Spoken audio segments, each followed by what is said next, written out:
There's something wrong in America. Every night in the United States, over 500,000 Americans are homeless. 200,000 of those Americans are unsheltered, living on the streets and in our parks. Our American family needs help.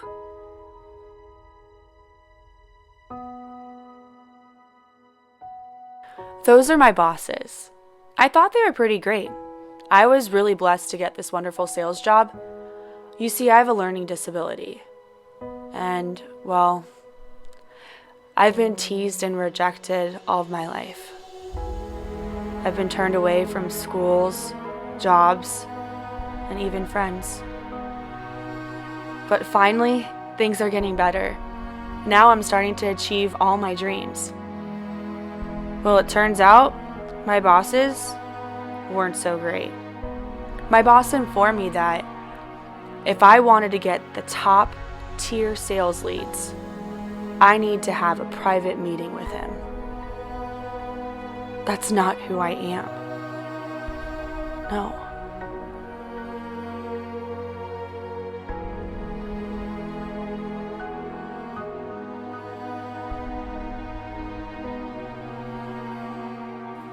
My dreams fast became my nightmares. Everything was a burden. My life started tumbling out of control. Everything was quickly getting out of reach. Missed paychecks, missed rent checks. I really thought my landlord would understand. And then one morning, I was evicted. This can't be happening. I was in denial. I can bounce back from this. How did this happen so fast? No. I was scared and confused. I just lost my home, my pride, my dignity. Where was I gonna go? Was this a dream? A nightmare? How was this real? My fears were becoming a reality. I was just starting to live the dream. And I ended up living in a car.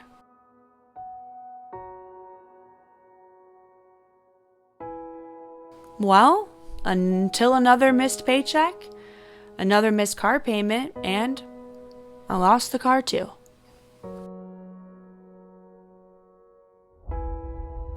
Is this real?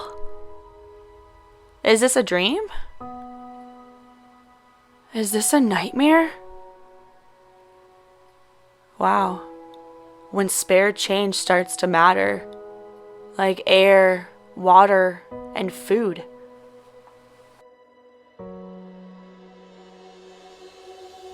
I never realized how cold the pavement was at night.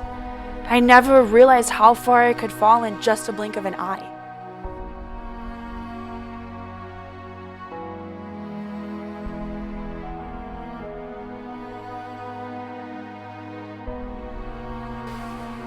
When I was a kid, I loved riding in the shopping carts at the store with my mom.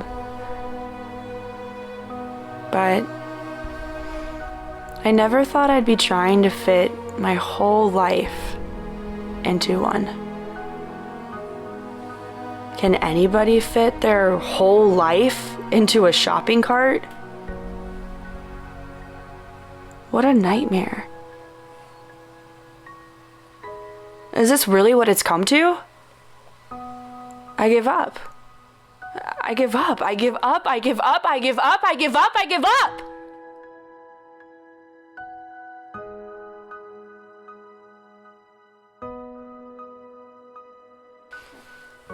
Oh, nightmare. That's what that was. Wait. What? A very real nightmare. I was living in the park. Dreams become nightmares. Nightmares become reality. This is now my reality. All of the things I thought I wanted, no, I thought I needed, were meaningless. My priorities were all wrong. It was all about me, me, me. I was shallow. And I only cared about myself. Strike one. Strike two. Strike three. And I was out.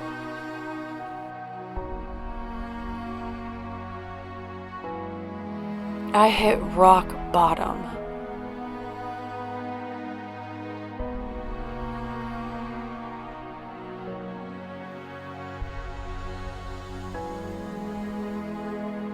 But I learned fast what's important. Kindness, family, people,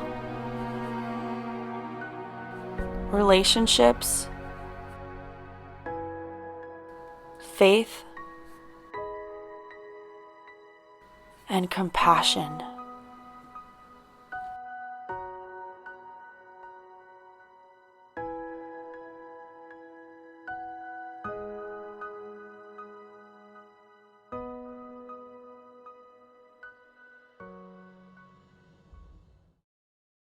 Homeless individuals are people, just like you and me.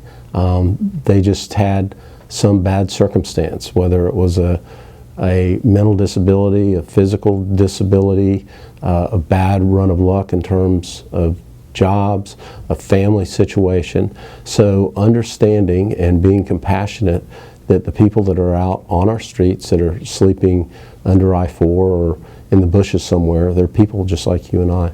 There are lots of families that have pretty decent jobs that if they miss a paycheck or two, they're going to be out of their housing. Most of our residents, when they're approached by somebody in need, are going to want to give something to them. If they have $1 in their pocket or their purse or some spare change, the first instinct is to reach into your pocket because you don't want to turn somebody down. But that's not the best thing for our community as a whole. Giving to the organizations that can actually provide comprehensive help, housing, and food is the best thing to do. This is a struggle, and it's going to be a struggle every year. There's new people that enter into homelessness, so you manage what you can, and I think we've done a pretty decent job in Orlando compared with most other communities, but we're halfway done at best. I'm Lisa Portelli. I am the Senior Advisor to Mayor Dyer on Homelessness and Social Services for the City of Orlando. I've been in this position for about 4 months, and I've worked in social services in Central Florida for 30 years. And what I've been most amazed by is the power of the volunteers and staff in so many organizations working to provide the kind of support and services that a homeless person needs to get back on their feet. There's housing support, there's clothing, there's laundry, there's food every day, and the majority of that is provided by volunteers who are digging into their own pockets to put it there. It's an absolutely amazing labor of love and says a lot about our community. I went to Compassion Corner last Sunday to a breakfast that is served by all volunteer group at First Presbyterian Church here in Orlando. And I had a very emotional moment doing something incredibly simple, which was walking with a coffee pot out to a table and serving a cup of coffee to a person who, having placed my hand on his shoulder, his jacket was damp, so I knew he really did sleep out on the streets the night before. It had rained, and he was cold. And I could set that, I'm going to choke up saying this, because I set that cup of coffee in front of him, and it felt fabulous, because it was the first thing I really felt like we could do to begin to help solving this. And I know one cup of coffee, there's a long way to go with that gentleman, but it really felt great to just do something. So if you want to volunteer, reach out. There's a lot of places where you can do the relatively simple things like that, all the way to providing services, providing policy decisions at the board of directors level. All of those things really matter. If you're someone who is a concerned citizen, somebody who lives in the community, maybe lives near downtown, you see this every day. You're driving in and out of downtown, you're driving down different city streets, you're going to see people either panhandling or people that you're going to guess are probably homeless. And those are chronically homeless people. And there's a big difference between chronic homelessness and family homelessness. You need to understand the difference. Chronic homelessness means you are either physically or mentally disabled such that you are unable to work. So a chronically homeless person, you will often hear people say, well, those people, they just don't want to work, they're lazy, they ought to go out and get a job. That is one of the more ignorant statements that you can make, because that says you fundamentally don't understand the problem. They can't work. They're not able to work. And so they truly are some of the most vulnerable citizens that we have, and they are at the greatest risk of dying on our streets. So if you really want to help, I would tell you two things. Number one, don't give them money when they panhandle, because our data shows that the vast majority of the dollars that are given are going to be used for drugs and alcohol. Why? Because there are plenty of agencies in our city who do the ministry or meet the need of feeding them. There's plenty of food to be found, and there are networks in the way that our homeless in this community speak and communicate with each other. They know how to be fed, so they don't have to spend money on food. So when they do get money, what they're going to spend it on are drugs and alcohol, which have gotten them into the situation that they're in. So you can give your dollars in much more effective ways. So my name is Martha R., and I'm the Executive Director of the Homeless Services Network. And this is an agency that coordinates services across the Tri-County region for homeless people. Trauma is one of the things that more homeless people have in common with each other than almost anything else. Poverty and trauma. Those two are kind of the two most consistent threads that you see in the life of a person who experienced homelessness. And most of that already happened before people become homeless. And the homeless experience itself is also traumatic and hard and horrible. And so for the most part, people who are experiencing homelessness in our community have already had some tough blows and may already be struggling with their resilience, and then they have this incredibly difficult circumstance on top of that. Our emphasis now is in getting people as quickly as we can, and that varies by person, by family, by circumstance, but as quickly as possible out of shelter, off of the streets, and directly into a permanent home as soon as we can.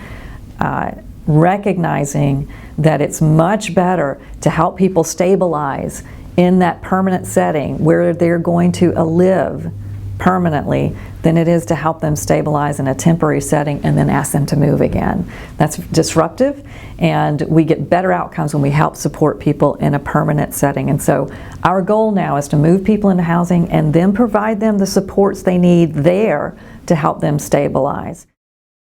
My name is Michael Dippy, and I can prove it. And I'm Jackie Dowd, and I can prove it.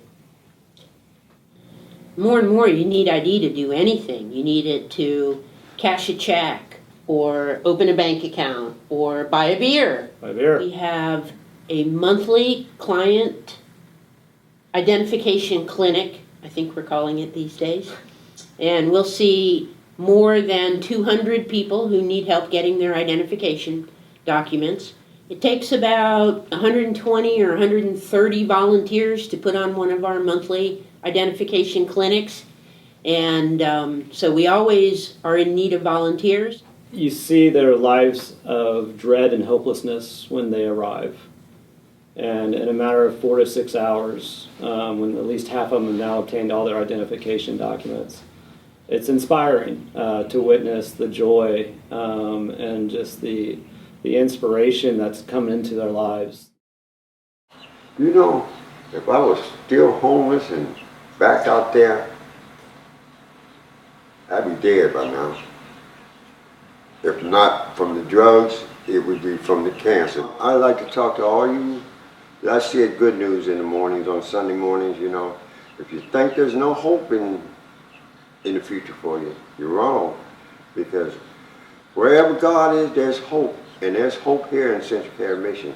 Talk to Spence, talk to me, talk to anybody that serves a Good News breakfast, and they give you a card, and you come out here, and we will help you restore your life.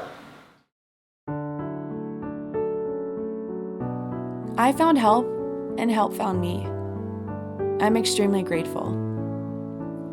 I learned how important it is to have caring, supportive people providing crucial help. Because of that, I've committed to help those who are in need.